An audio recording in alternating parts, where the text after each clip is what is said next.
Hey, everybody, welcome back to the SCB Steelers Podcast presented by DEK Roofing Incorporated of South Florida. This is Steel Dad coming at you on the StreamYard airwaves with Mr. Ben Anderson, who, you're getting an icon because, technical difficulties. Let's just go with that. And Ian is unavailable tonight because he's cleaning up snot. When you have 28 kids and they all get colds at the same time, that's what happens. So good luck to he and his lovely wife dealing with that right now.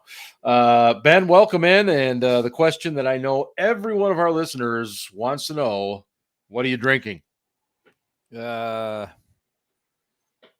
Session 47 IPA. Session 47 IPA. Very good. Yeah, I figured it's okay. You're not sounding all that excited about it. Nah, I decided to try it, and I was like, Okay. All right. Very good. I'm with the Bradshaw bourbon tonight. I figure 1-0. It's time to break the good stuff out, and I did. So that's what I've got. Although I've already gone through a finger or two, to say the least. Anyway, wow, what a win in Buffalo. We looked dead in the water at halftime. And I'm just going to jump right into it with you, Ben. Did the Steelers make great adjustments, or was there something even less to it? What the hell happened at halftime? They made adjustments both offensively and defensively, but the special teams really came out and played with a lot more intensity, I thought, in the second half. But yeah, I mean, they made some adjustments, certainly. And they didn't ever seem like they lost their resolve, even when they were down 10-0. I thought that the defense played an outstanding first half, to be perfectly honest. Yeah. They played great, really. You know, they were in bad positions a lot of the game, and they just kept staying at it. And the Bills really couldn't do a heck of a lot. They kept getting pressure on Allen, and that really was the difference right there. They just kept pressuring him. And there was some pretty good coverage on Diggs this time as well. I mean, last year when we played him, that guy was just unstoppable. It made me nervous. This year, a complete 180. And granted, it's just a week 1 game. Right. So, we need to take bear all that in mind, take it with a grain of salt. If we had lost, I would have said, well, it's just a week 1 loss. And as a win, it's still just a week 1 win. Yep. Everybody's going to bear that in mind. That would be the only thing that I would say as far as tempering your expectations go and not trying to draw too much on this. I don't think the offensive line played much better. I thought they did when I watched it live. I thought the offensive line was playing better in the second half. They didn't. Ben got the ball out of his hands quicker. Right. That last drive in particular, it was almost all RPOs. And the Bills sold out to the run. And Ben was just getting the ball out really fast. That was helpful. Did you think spreading them out a little bit the way they did, especially in the third quarter? I was advocating that in the second quarter because we kept going with a lot of the bunch stuff and it just created a little more room. Buffalo actually had to move a little bit more on defense instead of being in the box so much. I thought it helped. Yeah, I tend to agree with you. But the Bills also sold out to the run completely. They seem to believe the Steelers were trying to establish it. And they were, and the line wasn't blocking worth a damn. Since we're talking about the run, a number of people were really disappointed in Najee Harris's performance on Sunday. I don't understand how anybody could be disappointed in how that guy played. I mean, if anybody else was carrying the ball, most of those carries would have gone for losses. Granted, he didn't have a lot of yards, but he didn't have any space at all. No, very little. So I don't understand how anybody could be disappointed with the guy at all. He turned a lot of things that should have been, 2-3 yard losses into 3 and 4 yard gains. And if that's all he does all season long, it'll be great. I'm fine with it. I mean, I expect him to have higher totals than he had against a pretty good defense on Sunday. But yeah, that guy, he's a heck of a player. Really impressive. And I don't know how anybody could watch what he did on Sunday and not be impressed. No, he never came off the field. I mean, we've talked about it numerous times that Mike Tomlin was going to run his wheels off over the next 4 to 5 years. You got a glimpse of it, ladies and gentlemen. 100% of the snaps on offense, Najee Harris was on the field. Wasn't it nice having a tight end who can block? Oh my goodness! Did you see? Yes. Did you see when Freiermuth took the Bills corner? Tre'Davious White. Yeah. And ran him off the field, literally into the Bills sideline. Oh yeah. I mean, had he gone any further, he would have been in the second or third row. He honestly, there was a legitimate case to be made there that he should have been flagged for unnecessary roughness. I would have understood it. Yep. He kept blocking him 5 to 8 yards past the out of bounds. Yeah, that was on Claypool's 25-yard run, I believe. Yeah, it was on that sweep. Yeah. Yep. Yeah, he just embarrassed him. And that was fantastic. What was your impression of Big Ben's overall play? I mean, obviously, people are up and down. His detractors will always be his detractors. His fanboys will always be his fanboys. But what was your objective look at the way he played? I thought his receivers, he and his receivers weren't on the same page a lot of the game, and I thought watching the game live that the receivers were running bad routes. He was up and down. I didn't think he had a very strong game. He's played much better, but he always kind of started slow at the beginning of the year. Yep. There were at least 2 throws to Deontay Johnson in particular where he threw the ball to a spot where Deontay was not. Yeah. Now, one of them I can think of specifically right now. Yeah. There were 3, but of those, at least 2 I thought were Deontay running the wrong route.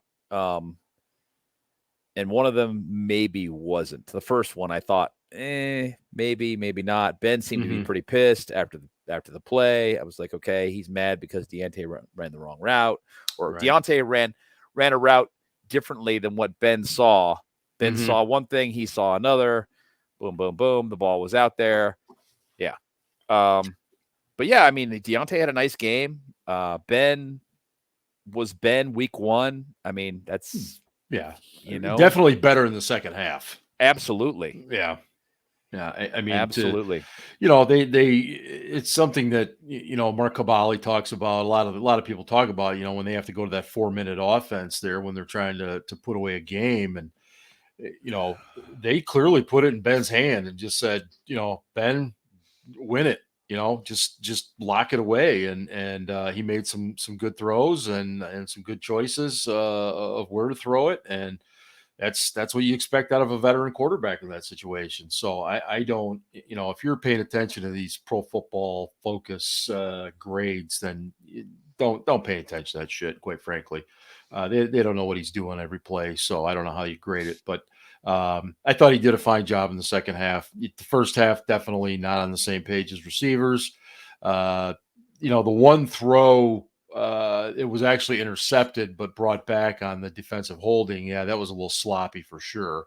But overall, hey, I'll take my guy with 188 yards and a TD, victory anytime. Yeah, I thought if Johnson hadn't been held in that play, that was 6.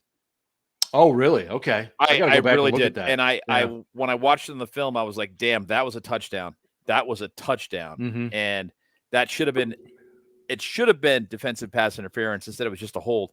Right. Still got a first down out of it, extended the drive. Everything was fine at the end. But yeah, I thought that was a touchdown.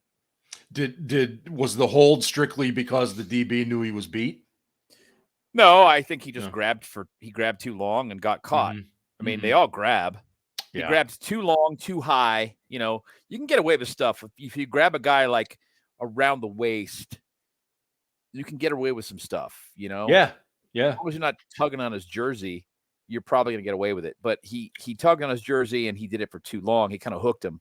Right. And got caught. I saw DPI. I mean, he interfered with the route, and I they didn't see it that way.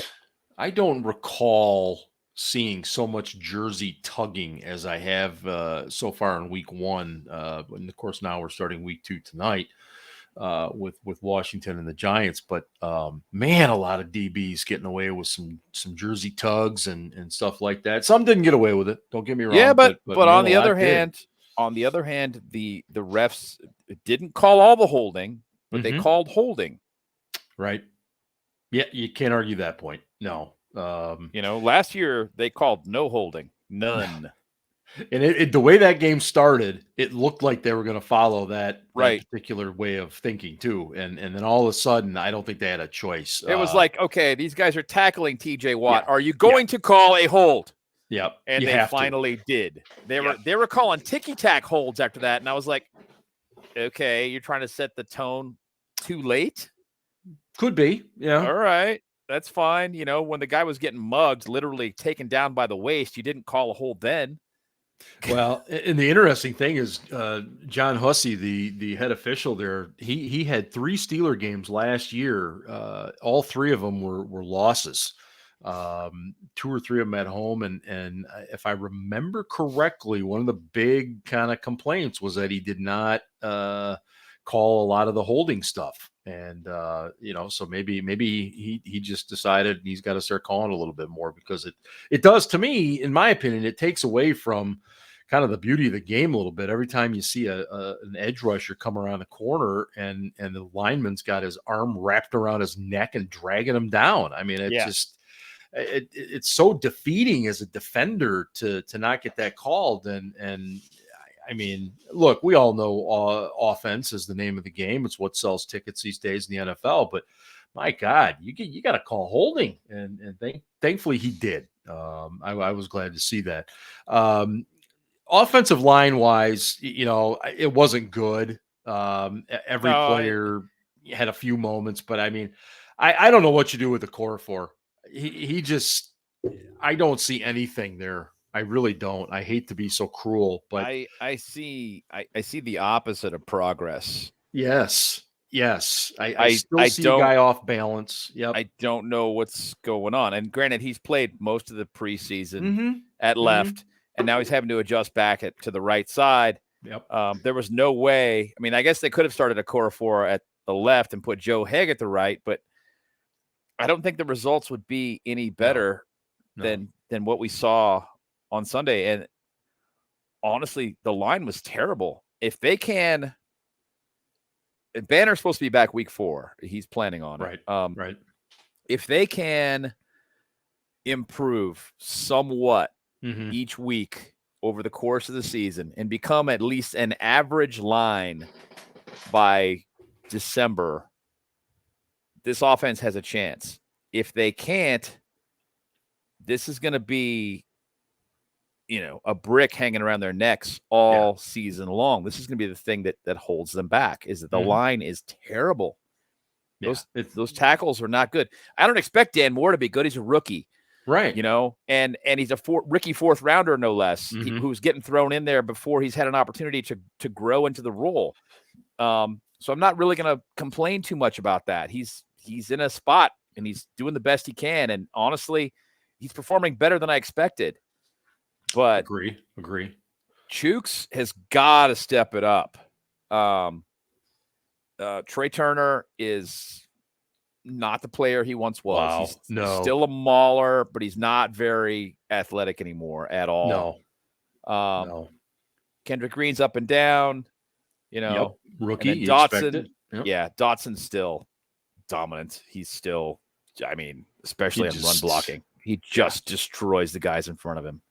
He does. He's an absolute beast. And I'm glad he got back into that starting rotation out of Tomlin's doghouse. And the sky's the limit as far as I'm concerned. They can only get better. I mean, right? It's like Tomlin said. It's like Tomlin said week 1 during camp. Can it really get any worse? I mean, they were terrible last year. Yeah, it was bad. And you saw And I know there was a lot of talk. And let me ask you this: what did you think of Canada's offense? Did you see new things, or did you just kind of think, oh, geez, it's kind of like Fichtner's offense all over again? What did you see?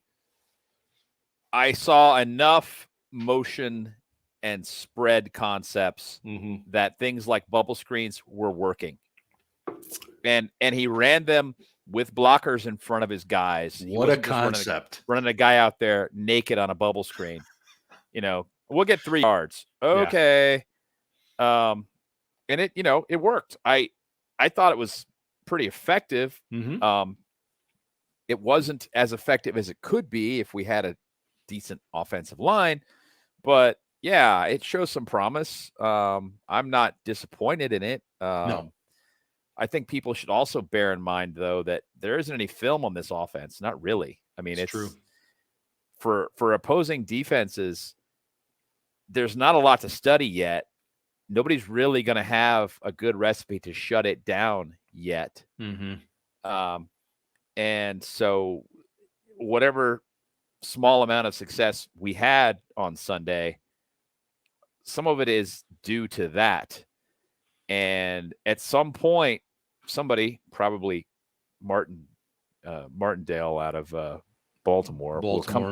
Will dial up some defense that can shut down the Steelers, and everybody else will copy it. Same thing happened last year. I saw enough. I mean, in fact, I don't even think we've really scratched the surface of what he truly intends to do. You mentioned the one screen. I loved the concept of kind of they almost faked a sweep going left, Ben pivoted and threw screen back to Washington, I think, who had just come on there. It wasn't a huge play, but man, I love the concept there. You got the blockers out front. I mean, what a night and day thing from what we saw last year. And as you pointed out, Washington had just come on the field. He hadn't had one snap yet, and they immediately got him involved. Yep. I really liked that. Same. I did too. I thought it was great. And, and obviously Johnson turned out to be okay. And, what a nice thing for him, making that spectacular catch in the corner of the end zone. That's of course the same field that he was benched last year, right? For the drops. So, I mean, I love seeing these young guys bounce back from adversity and overcoming the way he did. Any concern from you, the fact that they only targeted tight ends twice? Well, actually, there's a couple more targets, but I think Ebron had a reception and Freiermuth had a reception. I thought they would go there a little bit more. I thought they would too. No, I'm not really all that concerned about it. The defense wasn't really giving them a lot of open looks in the middle. But I thought they would try to play some mismatches. Yeah. They were obviously intent upon spreading out that defense. So they were going outside as frequently as possible. And it didn't quite have the desired effect. The Bills were sold on, if we stop the run, we can stop this team. If we stop the run, we can stop this team. And it was a close game. So, I mean, sure. you could play it that way the whole way through. It was close until the special teams blocked that kick. Yeah, huge play there, and a great bounce back from Danny Smith, whose kickoff unit surrendered that 75-yard return to open the game. And if you've listened to this podcast for any length of time, you know that we have a very strong love-hate relationship with Danny Smith. But, fantastic job of scouting, picking up on things, and Miles Killebrew. That, right? Again, I said that the other day. Those are the types of signings that a lot of Steelers fans look at and they go, oh, who's this guy? Well, I'm going to tell you who that guy is. He has been a special teams demon, soaked in obscurity in Detroit. And the Lions knew it. They got a chance to get him, the Steelers knew it. And they got a chance to get him, and they get him, and he makes an impact right off the bat. With that block, Killebrew is a veteran minimum salary benefit contract. It's a 1-year deal at the minimum. Yep. And all the guy was looking for was an opportunity to come in and prove himself and play. And week 1. he proves his worth immediately. Absolutely. I mean, that was the play that won the game. That one play. Huge difference. He blocks the kick.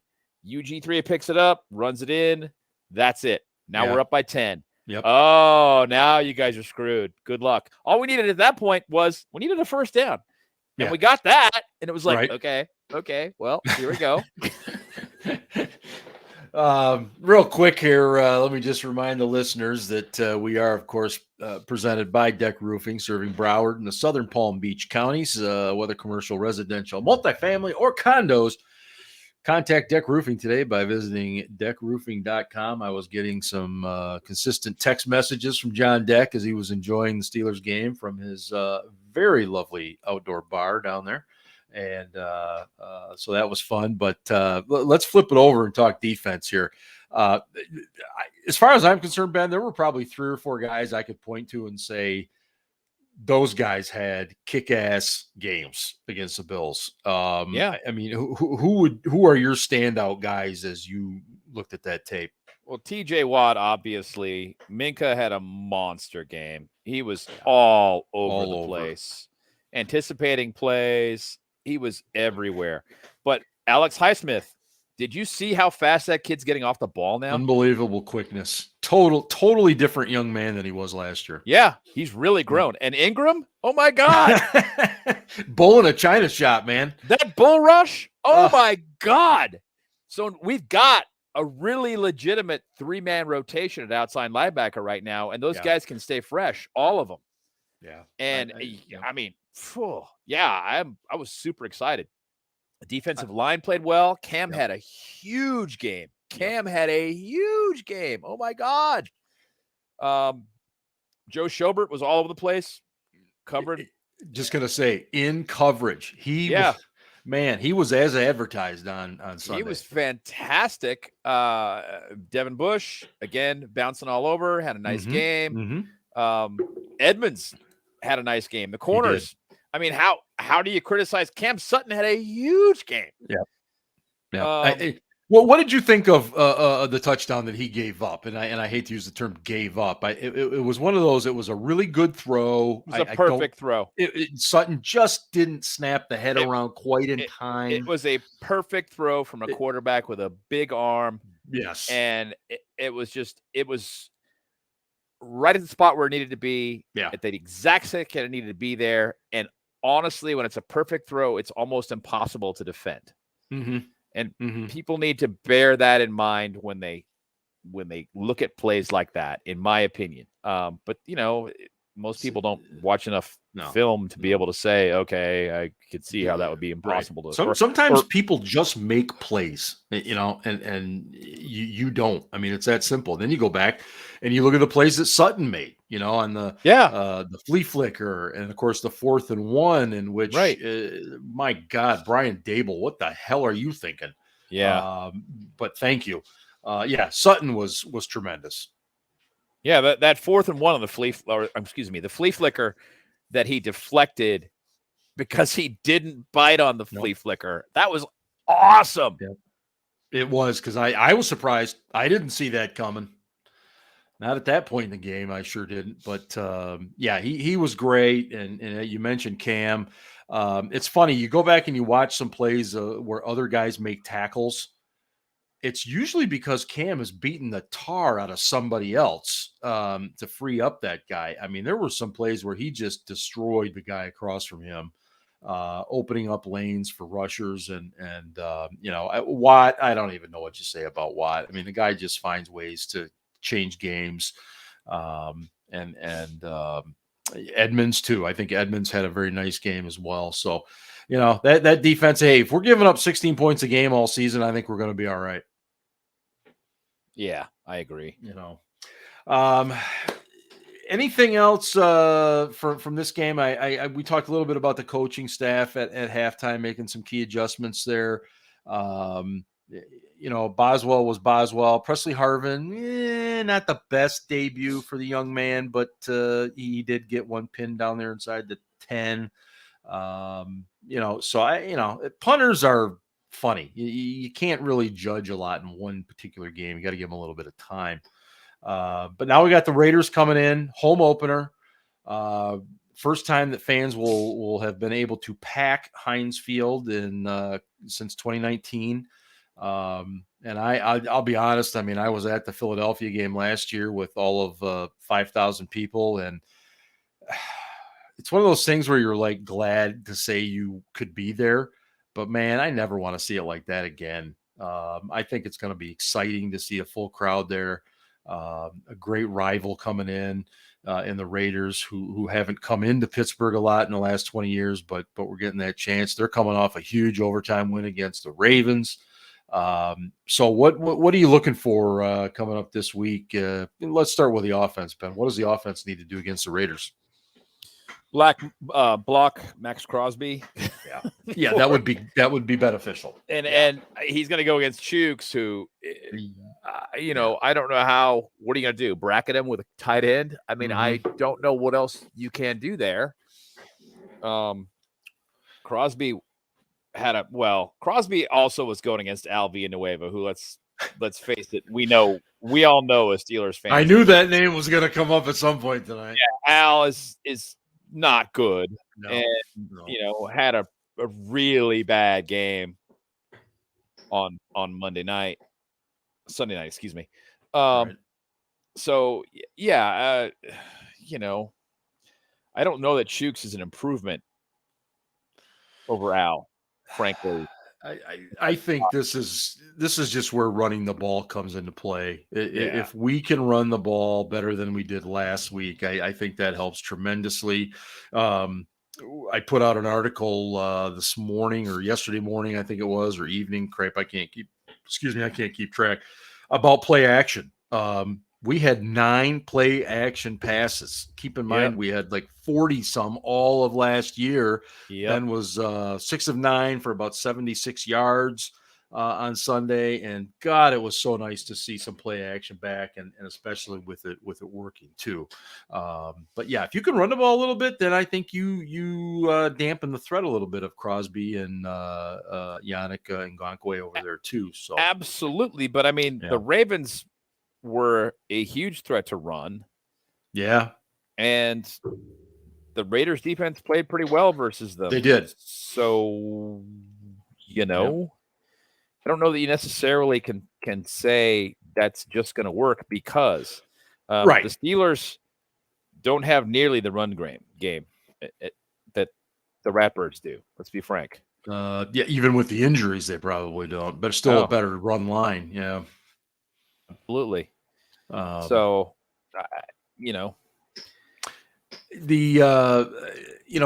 think, do we have an advantage when it comes to our receivers versus their secondary? We've got some decent talent over there. Yeah, I would say so. From that standpoint, we do. What the Steelers really need to do is just execute on third down, keep drives alive, put themselves in a position where they have third and makeable, make those third downs, convert, keep the chains moving, and not turn the ball over on offense. And then the defense, we just need to let our defense wreak havoc like they did last week. They were mixing coverages up, disguising things, changing things at the last second. That worked really well. Not to mention, we were rushing 4 pretty consistently. Yes. Yeah. And getting there with 4. Yep. And if they can continue doing that, and mix it in the occasional blitz so that the fake on the blitz works, that'll help tremendously. But really what we need to do is protect the ball, not turn it over. Absolutely. And get more turnovers than those guys get. And running the ball more effectively would be real nice. Did you happen to, you were talking about third down, and obviously I agree. Monday night football, ESPN2 had Peyton and Eli Manning on. And I'm telling you what, like them, hate them, whatever. They are so damn funny to listen to. That was hilarious.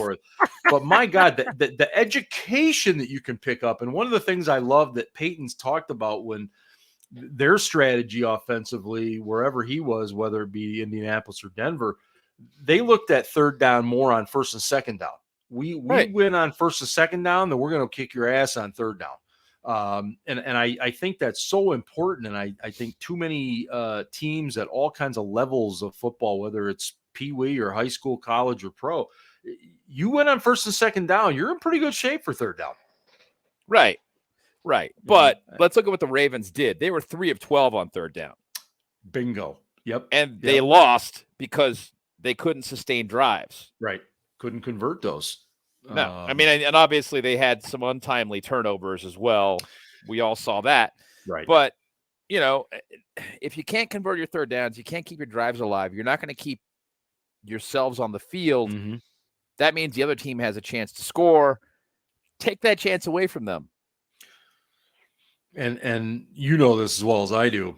If your offense sustains drives, not necessarily even scores on these drives, but if you give your defense a chance to catch its breath, man, what a difference. What a difference. And we saw that especially in 2019, you know, the year Ben was down. The defense had to do so much every single week. And man, when you can give them just a little bit of a breather, it makes a huge difference for really everybody. I think, on the team. I read that Derek Carr was only pressured 20% of the time versus the Ravens. He's going to get pressured a lot more than that this week. Absolutely. A lot more. And they've got a brand new guard coming in too. They had a guard go down. Yep. So, you know, it's going to be a different game in terms of the defense that they're playing. But the Steelers offense isn't, you know, stellar at this point. No. And they're still kind of a work in progress. Yep. You know, let's be honest. They are. I mean, the offensive line is still gelling, and they don't have premier talent at several positions. Mm-hmm. So, you know, if they can come together and become average, like we talked about before, it'll get better. But right now, they're the kind of thing they're holding this unit back. And the Raiders offense or defensive front rather was pretty impressive on Sunday night. You know who had a very quintessential game for himself on Sunday was Juju. Now he didn't put up big numbers and stuff, but man, he caught that one little pass out to the right. He absolutely trucked the defender. Yep. And rolled over another one. I mean, and then he had the beautiful catch on the back shoulder throw, kind of up the seam a little bit. You know, I mean, and he blocked his ass off. Of course. Yeah. And I mean, and that's the dirty work that you see receivers do. A lot of receivers won't do, but that he did and does on a regular basis. It's one of the things he doesn't get a lot of credit for. Oh, I agree. People spend so much damn time talking about what he does on TikTok and stuff. Yeah. Hey, pay attention. The guy's a pretty good football player too. That too, yeah. When the Raiders are on offense, my number one concern is the tight end because they got a damn good one. Yeah, Waller's fantastic. Yeah, and did I see they targeted him like 23 times or something Monday night? Some just crazy number. Seriously? Yeah, it was a huge number. And I don't think we're going to see that many because I think the Steelers will do a better job. But that's the threat. The Steelers have struggled to cover really good tight ends in recent years, and I think that's going to be the big thing going in. Obviously, the Steelers always talk about stopping the run, Josh Jacobs. But man, Waller, if you can shut him down, then you put a lot more pressure on Derek Carr. At least I think. Okay, so Waller had 19 targets. That's what it was. Okay. He caught 10. Yep. Yeah, 19 targets is a lot. Mm-hmm. That's a little nuts. I thought Mike Tomlin's comment was interesting on him. He said, I really don't look at him like a tight end. I look at him more as a Chase Claypool type. Yeah. And that was interesting. He's not really a tight end. I mean, he's a wide receiver playing tight end. He's a big body wide receiver. Yeah. He's not a good blocker. He's not. Yeah. Right. No, I'd agree with that. No. Yeah.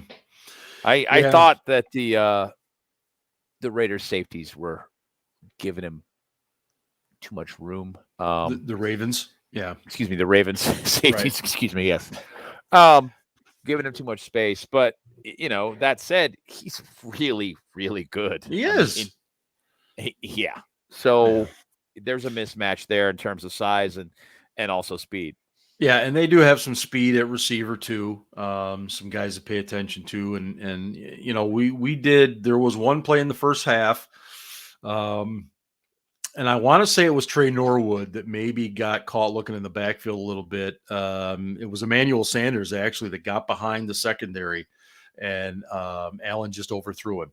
And so coming into this week when you got some sneaky quick guys on the Raiders, those things do worry me a little bit too. Especially as much attention as we'll probably be paying to Waller.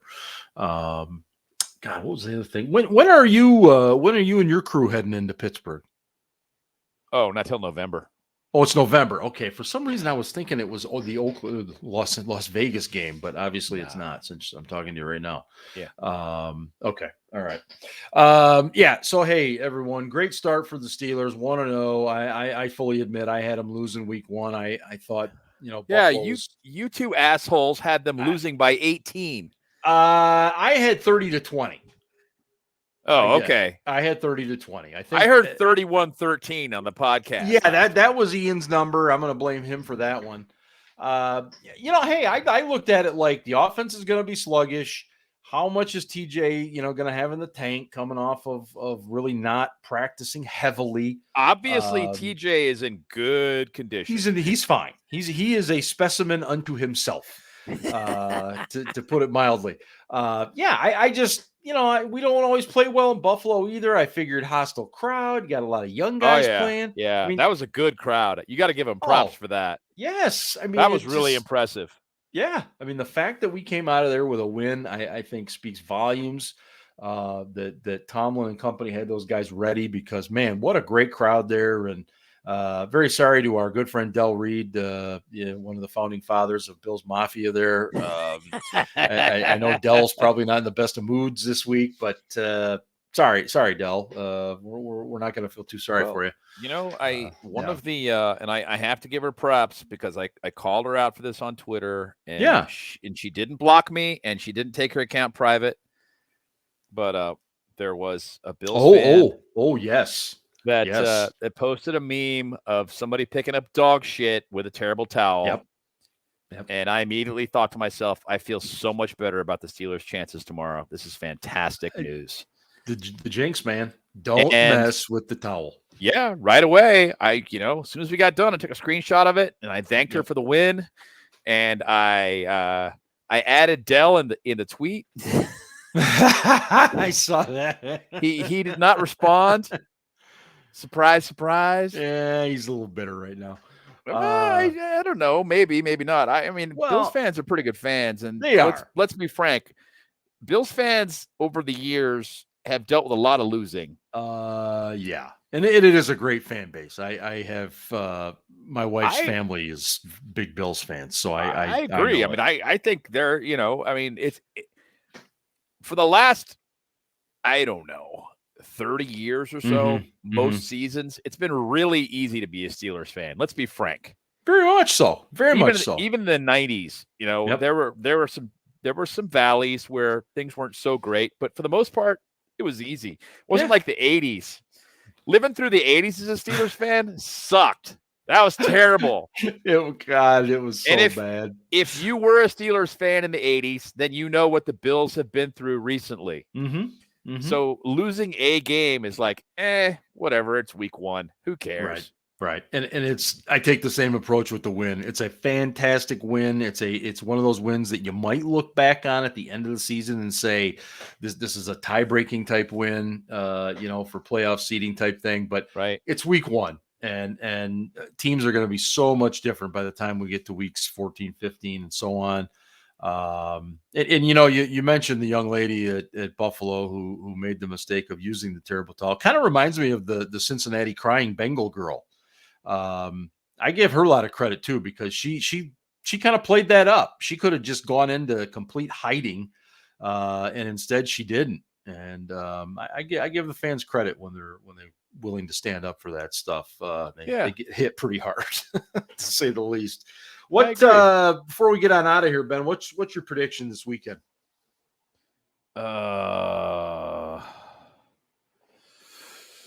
Well, it is the Raiders, and they don't tend to play very well in Pittsburgh. True.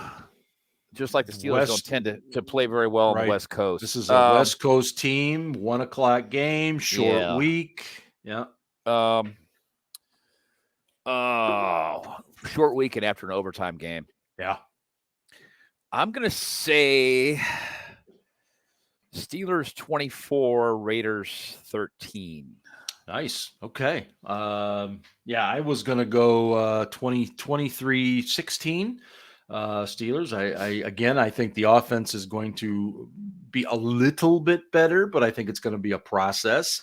And I think the defense is going to be the defense. You know, they might give up a play or two here and there, but they're not going to get overly beat by Derek Carr and company. At least I don't think so. So that would be great to go 2-0, and then you got the division, the co-leaders in the AFC North, the Cincinnati Bengals coming in week 3. Unbelievable, those Bungles. Who do the Bungles have this week? Oh, I knew you'd ask me that. The Ravens have the Chiefs on Sunday night. I know that. They're going to get the Browns have the Texans. Yeah, they're going to win easily. Walking away. The Bengals. Oh, I know. The Bengals are in Chicago. They're playing the Bears. The Bears. Yep. And that secondary could be ripe for the picking for young Mr. Burrow. So yeah, I was just going to say the Bears did not look good on Sunday. That was ugly. All right. Well, for Ian and his snotty kids, and for you, this is Steel Dead signing off on the SCB Steelers Podcast presented by DEK Roofing Incorporated. And hey, go Steelers! Ravens suck, clearly.